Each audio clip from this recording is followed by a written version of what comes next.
സക്കാത്ത് കൊടുക്കാൻ ഞാൻ പറയുന്നത് ഇവിടെ സക്കാത്ത് കൊടുക്കുന്ന വളരെ പ്രധാനപ്പെട്ട കാര്യമായി പറഞ്ഞു. ഇസ്ലാമിക് എക്കണോമിക്സിൻ്റെ ചില മൈക്രോ മാനേജ്മെൻറ്റ് കണ്ട് ഞാനൊക്കെ പലപ്പോഴും അന്തം വിട്ടുപോയിട്ടുണ്ട്. പല രീതിയിലും അതൊന്നും ഇനിയും പഠിക്കപ്പെട്ടിട്ടില്ല. പല യൂണിവേഴ്സിറ്റികളും ഞാനതിന് പ്രബന്ധങ്ങളുണ്ടോയെന്ന് അന്വേഷിച്ചിട്ടുണ്ട്.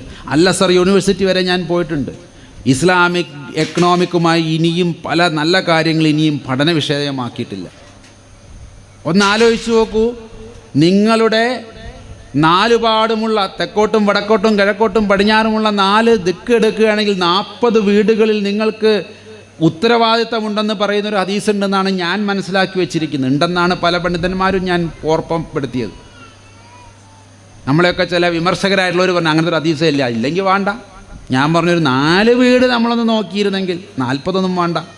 4 വീടുകൾ നമുക്ക് തെക്കും വടക്കും ചുറ്റും 4 വീട് നമ്മുടെ ഒരു മുസ്ലിമിന് ചുറ്റും 4 വീടുകളുടെ സുസ്ഥിതി അവൻ ഏറ്റെടുത്താൽ ഈ കേരളത്തിൽ റേഷൻ സംവിധാനം വിതരണം വേണ്ട. കേന്ദ്രത്തിൻ്റെയും വേണ്ട, കേരളത്തിൻ്റെയും വേണ്ട. അവനാരും പട്ടിണി കിടന്ന് മരിക്കൂല. അവരാരുടെയും മക്കൾ പഠിക്കാതിരിക്കൂല. എഡ്യൂക്കേഷന് വേണ്ടി നമുക്ക് കൊടുക്കാനായി സാധിക്കും. ഇത് ഓരോ ഇസ്ലാമിൻ്റെയും അത് എത്രത്തോളം മൈക്രോ ലെവൽ മാനേജ്മെൻറ്റാണ് ഇക്കണോമിക്സിൻ്റെ. പക്ഷെ ഇങ്ങനെയൊന്നുള്ളൊരു പ്രൊജക്റ്റ് ഇന്ന് വരെ ഒരു യൂണിവേഴ്സിറ്റികളിലും ഒരു സ്ഥലത്തും പഠിക്കപ്പെട്ടിട്ടില്ല എന്നുള്ളതാണ് എന്നെപ്പോലുള്ള പുറമേ നിൽക്കുന്നവരിൽ നിന്നുള്ള വിഷമം. സക്കാത്ത് കൊടുക്കാൻ എളുപ്പമാണ്, പക്ഷെ ഈ ലെവലിലേക്ക് മാനേജ് ചെയ്യാനോ? മഹ്റൂമിനെ തിരിച്ചറിയുക എന്ന് പറഞ്ഞാൽ നമസ്കാരം കഴിഞ്ഞ് ഒരാളെ കാണുമ്പോൾ അവൻ്റെ ഉള്ളിൽ അല്ലാഹ് വജൂദായി അവൻ്റെ കണ്ണിലൂടെയും അവൻ്റെ നമസ്കാരം കൊണ്ട് ശുദ്ധമാക്കപ്പെട്ട ബോധത്തിലൂടെ ദൈവത്തിന് പ്രവർത്തിക്കാനും അവൻ്റെ കണ്ണിലൂടെ ആവശ്യമുള്ള മഹ്റൂമിനെ തിരിച്ചറിയുകയും ചെയ്യുന്ന വലിയൊരു സൈക്കോ സോഷ്യൽ ഡൈനാമിസം ഉണ്ട് ഇവിടെ. ഒരു സ്പിരിച്വോ സൈക്കോ സോഷ്യൽ ഡൈനാമിസം. അതൊന്നും ഇവിടെ ആരും ചർച്ച ചെയ്യുന്നുള്ളതാണ് ഞങ്ങളുടെയൊക്കെ എൻ്റെയൊക്കെ വിഷമം. അങ്ങനെ ഒരാൾ രാവിലെ എഴുന്നേറ്റ് സുബഹി നിസ്കരിച്ച് അൽഹംദുലില്ലാ എന്ന് പറഞ്ഞ് പുറത്തേക്ക് ഇറങ്ങുമ്പോൾ ഒപ്പം നിന്ന് സുജൂദ് ചെയ്തവൻ്റെ മുഖത്തേക്ക് നോക്കുമ്പോൾ ഇവൻ്റെ ഉള്ളിൻ്റെ എവിടെയോ ഒളിപ്പിച്ചു വെച്ചതിലും അപ്പുറം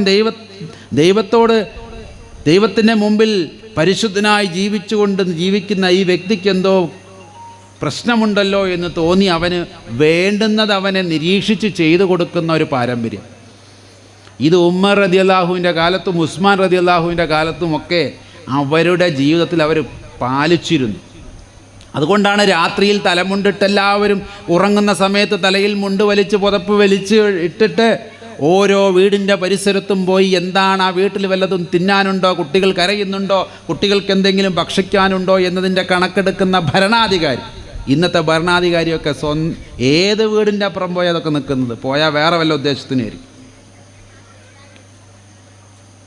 അങ്ങനെയുള്ളവരുടെ കഥകളാണ് നമ്മുടെയൊക്കെ മതങ്ങളിൽ കൂടുതലുമുള്ളത്.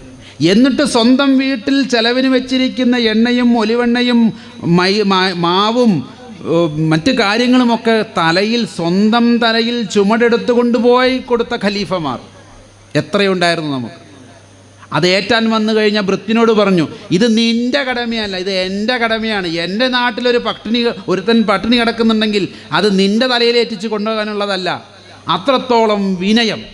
ആ വീട്ടിലേക്ക് വേണ്ടുന്ന സാധനങ്ങൾ ഒരു രാജ്യത്തിൻ്റെ ഭരണാധികാരി തലയിൽ ചുമന്ന് കൊണ്ടുപോകുന്ന സൂക്ഷ്മതയുടെ പേരാണ് ഇസ്ലാം.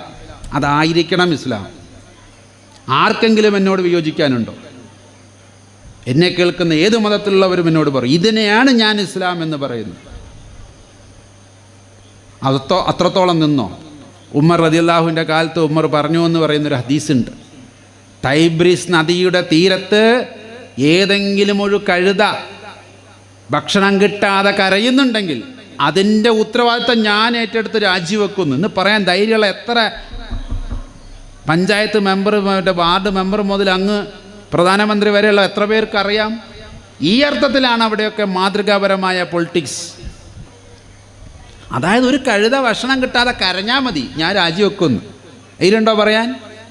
അവനവൻ്റെ വാർഡിൽ കിടന്ന് മരിച്ചവരുടെ എണ്ണം അറിയാതെ പട്ടിണി കൊണ്ട് മരിച്ചവരുടെ എണ്ണം കൂടുന്ന കാലം. നമ്മുടെയൊക്കെ മൊത്തമായ ചില രീതികൾ കൊണ്ട് കേരളത്തിലൊക്കെ വളരെ കുറവാണെന്ന് കരുതിക്കോളി. പക്ഷേ ഇപ്പോഴും തമിഴ്നാട്ടിലും പല നോർത്ത് ഇന്ത്യൻ ഗ്രാമങ്ങളിലും ഇപ്പോഴും ഇതുണ്ട്.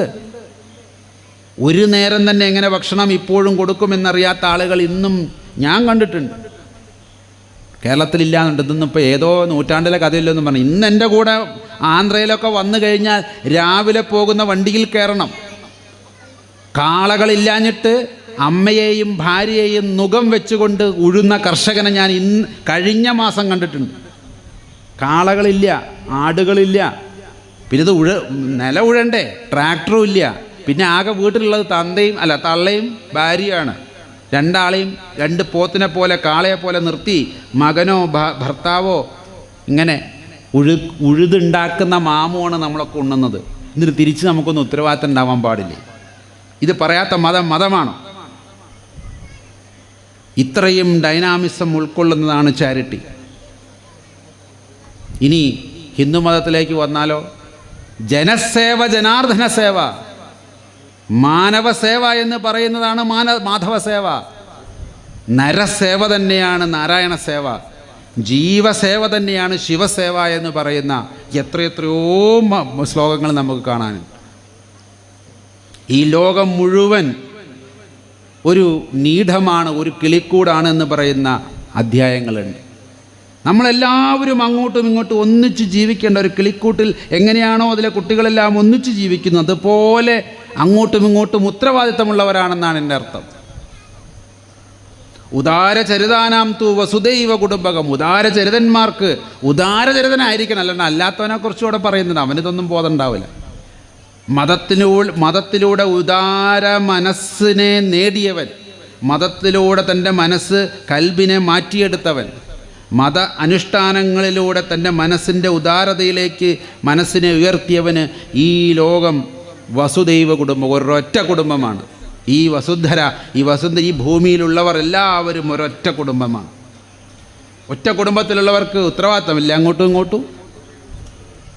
2000 കൊല്ലം മുമ്പ് ഈസാ നബി അലൈഹി സ്വലാം ബൈബിളിൽ കൃത്യമായി പറഞ്ഞു വെച്ചിരിക്കുക, നിന്നെപ്പോലെ. അതാണ് അതിൻ്റെ സ്റ്റാൻഡേർഡ്, അളവുകോൽ അവിടെയാണ്. നിനക്കത് ആവശ്യമുണ്ടെങ്കിൽ നിന്നോട് എങ്ങനെ പെരുമാറണമെന്ന് നീ ആഗ്രഹിക്കുന്നു അതുപോലെ തിരിച്ച് പെരുമാറുക. യാക്കോബ് അപ്പസ്തോലൻ്റെ ഒരു ലേഖനമുണ്ട് അവസാനം ബൈബിളിൻ്റെ ലാസ്റ്റ് ഭാഗങ്ങളിൽ. കൃത്യമായി അദ്ദേഹം പറയുന്നു, കാണപ്പെടാത്ത ദൈവത്തെ സ്നേഹിക്കുന്നു എന്ന് പറയുകയും കാണപ്പെടുന്ന സഹോദരനെ ദേഷിക്കുകയും അവൻ്റെ കാര്യങ്ങൾക്കൊന്നും നിന്നുകൊടുക്കാതെ അവൻ്റെ ആവശ്യങ്ങൾക്ക് മുഖം തിരിഞ്ഞു നിൽക്കുന്നവനുമൊക്കെ കള്ളനാകുന്നു. ഒരാളുടെ കള്ളൻ എന്നതിൻ്റെ ഡെഫിനിഷൻ യേശു സമ്പ്രദായം, യേശു മാർഗം പറയുന്നത് അതാണ്. യേശുവിൻ്റെ അപ്പസ്തോലന്മാരത് പറയുന്നത് അങ്ങനെയാണ്. സ്നേഹമില്ല എങ്കിൽ നിങ്ങൾ മുഴങ്ങുന്ന ചേമ്പലയോ കൈത്താളമോ ഒക്കെ ആകുന്നു എന്ന് പൗലോസ് ലീഹ കൊരിന്ത്യക്കാർക്ക് എഴുതിയ ലേഖനത്തിൽ പറയുന്നുണ്ട്. Without love you are nothing. ഈ സ്നേഹത്തിൻ്റെ പ്രഫുല്ലമാണ് നമ്മളെല്ലാം ഇത്തരം പ്രവർത്തനങ്ങളിലൂടെ കാണുന്നത്.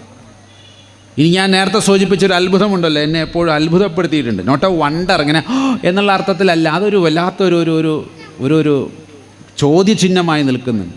യേശു രണ്ടാമതും വരുമ്പോൾ, ഈസാ നബി അലൈഹി സ്വലാം രണ്ടാമതും വാനമേഘങ്ങളിൽ വരുമെന്ന് മുസ്ലിങ്ങളും വിശ്വസിക്കുന്നുണ്ട്. അദ്ദേഹം ഇവിടെ അങ്ങോട്ടും ഇങ്ങോട്ടും ഒരു ജഡ്ജ്മെൻറ്റ് നടത്തുമെന്നും രണ്ട് മതങ്ങളും വിശ്വസിക്കുന്നുണ്ട്. അതിൽ പ്രത്യേകിച്ച് ഈസാ നബിയുടെ വരവുമായി ബൈബിളിൽ പറയുന്നൊരു കാര്യമുണ്ട്. അവർ ലോകത്തിലുള്ളവരെ രണ്ടാക്കി വിഭജിക്കും. ഇടത്ത് നിൽക്കുന്നവർ ഒരു ഭാഗവും വലത് നിൽക്കുന്നവർ ഒരു ഭാഗവും. ഇടതു ഭാഗത്ത് നിൽക്കുന്നവരോട് അവൻ കൽപ്പിക്കും, നിങ്ങളെനിക്ക് വിശന്നു, ഭക്ഷണം തന്നില്ല. നിങ്ങളെനിക്ക് ദാഹിച്ചതായി കണ്ടു, നിങ്ങളെനിക്ക് വെള്ളം തന്നില്ല. ഞാൻ നഗ്നനായിരുന്നു, നിങ്ങളെന്നെ ഉടുപ്പിച്ചില്ല. ഞാൻ കാരാഗ്രഹത്തിലായിരുന്നു, നിങ്ങളെന്നെ വന്ന് കണ്ടില്ല. അവർ ചോദിച്ചു, ഇതൊക്കെ എപ്പോൾ? താടിയും മുടിയും വെച്ച് ഗ്ലോഹയൊക്കെ ഇട്ട ഒരാളെ ഞങ്ങൾ കണ്ടിട്ടില്ല ബുദ്ധിമുട്ടിൽ. അതുകൊണ്ട് തന്നെ നിൻ്റെ മുഖച്ഛായുള്ളവരെയൊന്നും ഞങ്ങൾ കണ്ടിട്ടില്ലല്ലോ, പിന്നെ ഞങ്ങളെങ്ങനെ തിരിച്ചറിയും നീ വന്നു എന്നത്? ഞങ്ങളുടെ അടുത്തേക്കൊക്കെ വന്നു എന്തെന്നാണ് ഉറപ്പ്? അപ്പോൾ പറയുന്നൊരു വാചകമാണ്, whatsoever you do to the least of my brothers and sisters that you do unto me. ഈ എളിയ സഹോദരി സഹോദരന്മാർക്ക് നിങ്ങൾ എന്തെങ്കിലും ചെയ്തിട്ടുണ്ടെങ്കിൽ അത് എനിക്ക് തന്നെയാണ് ചെയ്തിട്ടുള്ളത്. ചെയ്യാതിരുന്നപ്പോൾ അത് എനിക്ക് തന്നെയാണ് ചെയ്യാതിരുന്നിട്ടുള്ളത്. ഈ വലതു ഭാഗത്തുള്ളവരോട് പറയും, എനിക്ക് ദാഹിച്ചു, നിങ്ങളെനിക്ക് വെള്ളം തന്നു. എനിക്ക് ഭക്ഷണമില്ലായിരുന്നു, നിങ്ങളെനിക്ക് ആഹാരം തന്നു. ഞാൻ കാരാഗ്രഹത്തിലായിരുന്നു, എന്നെ വന്ന് കണ്ട് ആശ്വസിപ്പിച്ചു. ഞാൻ നഗ്നനായിരുന്നു, നിങ്ങൾ എന്നെ ഉടുപ്പിച്ചു എന്ന് പറഞ്ഞ് ഒരുപാട് കാര്യങ്ങൾ പറയുമ്പോൾ അവരും ചോദിക്കും, ഞങ്ങളിങ്ങനെയുള്ളൊരു ഫിഗറിന്, യേശു എന്ന് പറയുന്ന ഒരു ഫിഗറിന് ഞങ്ങളിതൊന്നും ചെയ്തിട്ടില്ലല്ലോ. അപ്പോഴും അദ്ദേഹം പറയുന്നത്, whatsoever you do to the least of my brothers and sisters that you do unto me, അത് നിങ്ങൾ എനിക്ക് തന്നെയാണ് ചെയ്തത്. എന്നിട്ട് അവരോട് പറയും പിതാവിൻ്റെ മഹത്വത്തിലേക്ക്, പിന്നെ അവരെ സ്വർഗത്തിലേക്ക് കൊണ്ടുപോകുന്നൊരു കാഴ്ചയൊക്കെയാണ്. അപ്പോൾ മറ്റുള്ളവർ ഒന്നുകൂടി പറഞ്ഞു നോക്കും, ഞങ്ങൾ നിൻ്റെ പേരിൽ പല അത്ഭുതങ്ങളും പ്രവർത്തിച്ചിട്ടുണ്ട്. കണ്ണ് കാണാത്തവർക്ക് കണ്ണ് കൊടുത്തു, മൂക്ക് കേൾക്കാനില്ലാത്തവർക്ക് മൂക്ക് കൊടുത്തു, ചെവി കേൾക്കാത്തവന് ചെവിട് കൊടുത്തു, ഊമയെ സംസാരിപ്പിച്ചു, പള്ളി പണിതു, അത് ചെയ്തു, ഇത് ചെയ്തു എന്നൊക്കെ ഒന്ന് ലിസ്റ്റ് ഔട്ട് ചെയ്യും അവർ ചെയ്ത അത്ഭുതങ്ങൾ. നിൻ്റെ നാമത്തിൽ ഞങ്ങളിതൊക്കെ ചെയ്തില്ലേ? ആ പറയുന്ന ലാസ്റ്റ് വാചകം എന്നെ എപ്പോഴും ഷെയ്ക്ക് ചെയ്യുക. എപ്പോഴും എനിക്കത് കേൾക്കുമ്പോൾ ഒരു വിറയലാണ്.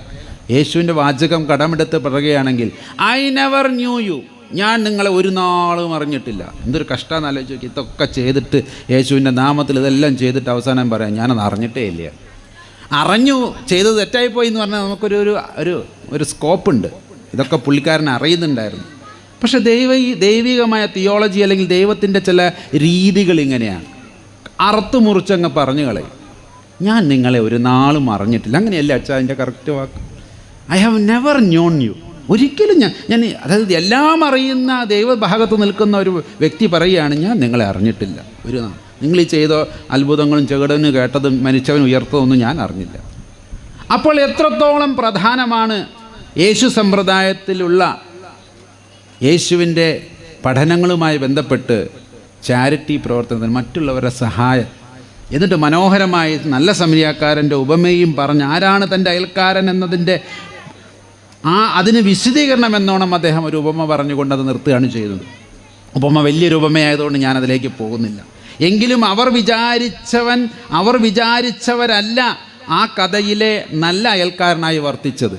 അതേ മതത്തിൽപ്പെട്ട പുരോഹിതനോ അതേ മതത്തിൽപ്പെട്ട കപ്യാരി പണിയെടുക്കുന്നവനോ അല്ലെങ്കിൽ അതുമായി ബന്ധപ്പെട്ട ആ ക്ഷേത്രവുമായി ബന്ധപ്പെട്ട് അല്ലെങ്കിൽ പള്ളിയുമായി ബന്ധപ്പെട്ട് ഉപജീവനം നയിക്കുന്ന ലേവ്യനോ പുരോഹിതനോ അവരൊന്നുമല്ല യേശു പറഞ്ഞുകൊടുത്തുള്ള അയൽക്കാരൻ. സമരിയാക്കാര ദേശത്ത് വിജാതീയനായ ഒരുത്തൻ അവിടെ കയറി ആ മുറിവേറ്റവനെ ശുശ്രൂഷിക്കുകയും അതിനു വേണ്ടുന്ന എല്ലാ ഹിലുമത്ത് ചെയ്തു കൊടുക്കുകയും ചെയ്തവനെയാണ് യഥാർത്ഥ അയൽക്കാരനായി യേശു അവിടെ കൊണ്ടുവരുന്നത്. അവിടെ ജാതിയും തമ്മിൽ ബന്ധുത്വമില്ലാത്തവനും ശത്രുതയുള്ളവനുമായുള്ള മറ്റൊരു സമൂഹത്തിലൊരാൾ ചെയ്തതിനെയാണ് യേശു അവിടെ പറഞ്ഞത് എന്നതിൻ്റെ സോഷ്യൽ ഡൈനാമിസം എത്രത്തോളം ഉണ്ടെന്ന് നമ്മളൊന്ന് മനസ്സിലാക്കും. ഇനി ഇതേ കഥ തന്നെ ഹദീസുകളിൽ നമുക്ക് കാണാനായിട്ട് സാധിക്കും. ഹദീസിൽ പക്ഷേ അവസാന ദിവസമായ അന്ത്യദിനത്തിൽ ന്യായം വിധിക്കാൻ വരുന്നത് അല്ലാഹു തആല തന്നെയാണ്. അദ്ദേഹം ഇതേ ചോദ്യം ചോദിക്കുന്നുണ്ട്, എനിക്ക് ദാഹിച്ചപ്പോഴും വിശന്നപ്പോഴും നഗ്നനായിരുന്നപ്പോഴും ഒന്നും എനിക്ക് നിങ്ങൾ തന്നില്ലല്ലോ, എനിക്ക് തന്നല്ലോ എന്നൊരു കൂട്ടരും. അങ്ങനെ യമി എന്ന വാക്കിൻ്റെ പേരിൻ്റെ അർത്ഥം അത് സംസ്കൃതമാണ്, പക്ഷേ അറബിയിലുണ്ട് യമി എന്നുള്ള വാക്ക്. വലതുവശത്ത് നിൽക്കുന്നവൻ എന്നൊക്കെ, വലതുവശത്തിൻ്റെ ആൾക്കാർ എന്നൊക്കെയാണ് അർത്ഥം. യമി എന്നുള്ള വാക്കിൻ്റെ അർത്ഥം ഇവിടെ ഇവരോടൊക്കെ ഉസ്താദ് തലയാട്ടുന്നുണ്ട്. അപ്പം ഞാനും എൻ്റെ പേരിൽ കൊണ്ട് രണ്ടർത്ഥത്തിൽ, സംസ്കൃതത്തിൽ അതിനൊരർത്ഥമുണ്ട്. ഞാനും ഈ യമീയുടെ ഭാഗത്ത് നിൽക്കാൻ ഇഷ്ടപ്പെടുന്നവരാണ്. ആ ഹദീസിലാണ് ആ വാക്ക് യമി എന്നുള്ള വാക്കുള്ളത്. ആ വലതുവശത്ത് നിൽക്കുന്നവരുടെ കൂട്ടത്തിലാകണേ എന്നായിരിക്കണം നമ്മുടെയൊക്കെ. അതിന് തൗഫീക്കും ഹിദായത്തും ഒക്കെ ഉണ്ടാകണേ എന്ന് നമ്മൾ പ്രാർത്ഥിക്കേണ്ടതുണ്ട്. അതിനാണ് ദൈവത്തോട്, ദൈവമേ ആ നല്ലവരുടെ കൂട്ടത്തിൽ, സിറാത്തുൽ മുസ്തഖീം, നേരായ മാർഗത്തിൽ ചരിച്ചവരുടെ മാർഗത്തിലെ ഞങ്ങളാക്കണമേ എന്ന സൂക്ഷ്മതയാണ് ഓരോ ഇസ്ലാം വിശ്വാസിയും എത്ര പ്രാവശ്യമാണ് രാവിലെ തൊട്ട് വൈകുന്നേരം വരെ നമസ്കരിക്കുമ്പോൾ എത്ര പ്രാവശ്യം നമ്മളത് ചൊല്ലുന്നുണ്ട്. പിഴച്ചവരുടെയും ദൈവകോപത്തിന് ഇരയായവരുടെയും മാർഗത്തിലല്ല എന്ന് പറയുമ്പോൾ എന്താണ് ഉദ്ദേശിക്കപ്പെടുന്നത്? നമുക്ക് ലഭിച്ചതായിട്ടുള്ള ഹിദായത്ത് തൗഫീക്ക് നിലനിർത്തി കൊണ്ടുപോകണമെങ്കിൽ ഈ പറയുന്നത് പോലുള്ള പ്രവർത്തനങ്ങൾ ഉണ്ടായേ പറ്റൂ. ഞാൻ മനസ്സിലാക്കിയത് ഇതാണ്, മിസ്കീനായിട്ടുള്ളവരെയും മഹ്റൂമിങ്ങളെയും തിരിച്ചറിയുക എന്നാണ് ആയത്തിൽ രണ്ട് വാക്ക് ഉപയോഗിച്ചിട്ടുണ്ട്, മിസ്കീൻ ആൻഡ് മഹ്റൂം. എന്താ രണ്ടും തമ്മിലുള്ള വ്യത്യാസം? മിസ്കീൻ എന്ന് പറഞ്ഞാൽ പാവപ്പെട്ടവൻ, ഇല്ലാത്തവൻ. ആ ഇല്ലാത്തവൻ ഒരുപാട് ആനുകൂല്യം കൊടുത്തിട്ടുള്ളൊരു മതമാണ് ഇസ്ലാം. അങ്ങോട്ട് കയറി ചെന്ന് ചോദിക്കാം, ഞാനൊരു പാവപ്പെട്ടവനാണെന്നും എനിക്ക് മറ്റ് മാർഗങ്ങളില്ലെന്നും എനിക്ക് ഉറപ്പായാൽ എനിക്കൊരു മുതലാളിയോട് പോയി ചോദിക്കാം. ഞാൻ ചെന്ന് വിശ്രമിച്ച മുതലാളിയുണ്ട് ഇവിടെ, ബിജു, ബിജു സാറിൻ്റെ വീട്ടിലാണ് ഞാൻ. അദ്ദേഹത്തിൻ്റെ വീട്ടിലേക്ക് ധൈര്യമായിട്ട് ചെന്നിട്ട് ചോദിക്കാം, നിങ്ങളുടെ സക്കാത്തിന് എനിക്ക് അർഹത ഉണ്ട്, തരാൻ പറ്റുമോ എന്ന്.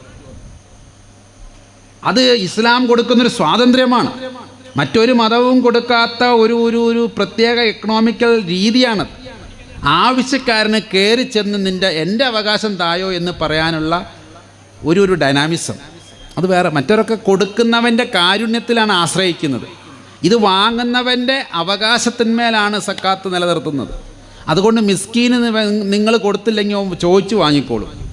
പക്ഷേ ഈ രണ്ടാമത് പറഞ്ഞ മഹ്റൂമുകളുണ്ടല്ലോ, മഹ്റൂമീങ്ങൾ, ഹറാമാക്കപ്പെടുക എന്ന വാക്കിൻ്റെ മറ്റൊരു രൂപമാണ് മഹ്റൂം. എന്ത് ഹറാമാക്കപ്പെട്ടവൻ? ദൈവം തന്നെ ചിലവർക്ക് സമ്പത്ത് ഹറാമാക്കപ്പെട്ട് കൊടുത്തിട്ടുണ്ട്. നീ അത് ഈ ജന്മത്തിൽ ഉപയോഗിക്കേണ്ട എന്ന് പറഞ്ഞത് നല്ല അർത്ഥത്തിലാണ്. കാരണം അതുകൊണ്ടുണ്ടാകുന്ന ദോഷങ്ങളിൽപ്പെട്ട് അവൻ ഇഹവും പരവും നഷ്ടപ്പെടാതിരിക്കാൻ ദൈവം തന്നെ ചിലവർക്ക് സമ്പത്ത് ഹറാമാക്കി കൊടുക്കും. ആ കൂട്ടത്തിലൊക്കെ പെട്ടാൽ ഞാനിട്ടോ. കാരണം ഈ ഒരു വിധാനത്തിൽ ജീവിക്കുമ്പോൾ, ഇപ്പോൾ ഇവിടെ വന്നപ്പോൾ അവർ പറഞ്ഞു 2 നേരത്തെ കുറച്ച് എന്താണ് പച്ചക്കറി തിന്നണം. അതിനൊന്നും ഇത്ര വലിയ സമ്പാദിക്കേണ്ട കാര്യമൊന്നുമില്ല. എന്നാൽ ലക്ഷക്കണക്കിന് രൂപ ശമ്പളം വാങ്ങിയിരുന്ന ഒരാളായിരുന്നു ഞാൻ. പിന്നെ മനസ്സിലായി എന്തിനാപ്പത്. ആ സമ്പത്ത് ദൈവം ഹറാമാക്കപ്പെട്ടൊരു സമയമുണ്ടായിരുന്നു. അതിൻ്റെ അർത്ഥം എല്ലാവർക്കും അല്ല കേട്ടോ, മഹ്റൂമിനെ സംബന്ധിച്ചായി പറയുന്നു. അങ്ങനെയുള്ളവർ എങ്ങനെയാണ് ജീവിക്കുക പിന്നീട് എന്ന് ചോദിച്ചു കഴിഞ്ഞാൽ, അവരാരും അവരുടെ ദൈന്യത മറ്റുള്ളവരെ കാണിക്കാൻ ഇഷ്ടപ്പെടില്ല, അത് ചർച്ച ചെയ്യില്ല. അവൻ്റെ വീട്ടിൽ അടുപ്പ് പുകഞ്ഞിട്ടില്ലെങ്കിലും ഭാര്യയ്ക്കും മക്കൾക്കും പട്ടിണിയാണെങ്കിലും അവൻ ചോദിക്കില്ല. ഇത് അവകാശമായി ഞാനൊരു മിസ്കീനാണെന്ന ബോധത്തിൽ ചെന്ന് ആരോടും ചോദിക്കില്ല. കണ്ടറിഞ്ഞ് ദൈവം തന്നെ അതിനുള്ള പരിഹാരം മറ്റുള്ളവരിലൂടെ ചെയ്തു കഴിഞ്ഞാൽ അവനത് വാങ്ങും. സഹാബത്തിൻ്റെ കൂട്ടത്തിൽ ഒരുപാട് മഹ്റൂമിങ്ങളുണ്ടെന്ന് ഞാൻ കേട്ടിട്ടുണ്ട്. അപ്പോഴാണല്ലോ ഈ എന്തുകൊണ്ടാണ് ഈ ഖുർആൻ ആയത്ത് അവിടെ ഇറങ്ങിയത് എന്ന് നമുക്ക് മനസ്സിലാക്കേണ്ടത്. കാരണം എല്ലാവരും ഭക്ഷണം കഴിച്ച പോലെയൊക്കെ കാണിക്കും. അതേപോലെ പുറത്തേക്ക് ഇറങ്ങി നോക്കി അവൻ്റെ വീട്ടിൽ നിന്നും പുക ഉയരുന്നുണ്ട്. അപ്പോൾ സാധാരണക്കാരായിട്ടുള്ള സഹാബികൾ എന്ത് വിചാരിക്കും? ആ സഹാബീൻ്റെ വീട്ടിൽ എന്തോ ഉണ്ടാക്കുന്നുണ്ട്, പുകയൊക്കെ പോകുന്നുണ്ടോടി, കുറച്ച് പുകയൊക്കെ പോകുന്നുണ്ട്. അതിൻ്റെ അർത്ഥം വെറുതെ വെള്ളം തിളപ്പിക്കുകയോ അല്ലെങ്കിൽ അടുപ്പ് കത്തിച്ച് പുകയ്ക്കുകയായിരിക്കും. ഒന്നുമില്ല, അടുപ്പത്ത് വെക്കാൻ പച്ചവെള്ളം പോലും ഉണ്ടാവില്ല. എന്നിരുന്നാലും അവൻ ആരോടും ചോദിക്കില്ല. അവൻ ദൈവത്തിൽ ഭരമേൽപ്പിച്ചവനാണ്. ദൈവമേ, എനിക്കിത് നിഷേധിച്ചത് നീയാണെങ്കിൽ നീ തന്നെയാണ് ഇതിനൊരു പരിഹാരം ചെയ്യേണ്ടത് എന്ന ബോധത്തിൽ നിൽക്കുന്നവനാ. അങ്ങനെയുള്ളവൻ പോയി ഇറക്കൂല, ചോദിക്കൂല. അല്ലെങ്കിൽ അവന് ചോദിക്കാനുള്ള അർഹത അല്ലെങ്കിൽ അങ്ങനെ ചോദിക്കാനുള്ള മനസ്സവനുണ്ടാവില്ല. അങ്ങനെയുള്ളവരെ മനസ്സിലാക്കുന്നത് നമസ്കാരം നിലനിർത്തുന്നവനാണ്. അതാണ് നമസ്കാരം നിലനിർത്തിയവൻ്റെ ലക്ഷണം.